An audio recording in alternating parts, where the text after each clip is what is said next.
So my 2-year-old daughter is getting her foot braces tomorrow to help her walk. And if you or any of your kids have ever had to wear these things, you know they are not comfortable and she's going to basically hate it. So my plan is to make it more fun for her.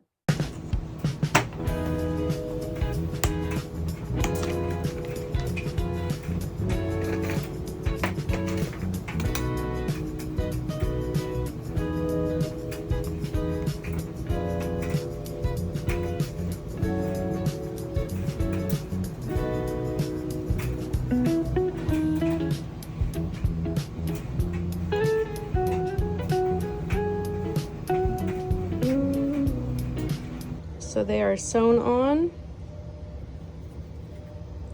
I just took a little ribbon and sewed it on for the straps and then push the little feet through. These are pretty awesome, and I think they're gonna make this process a lot easier for my daughter.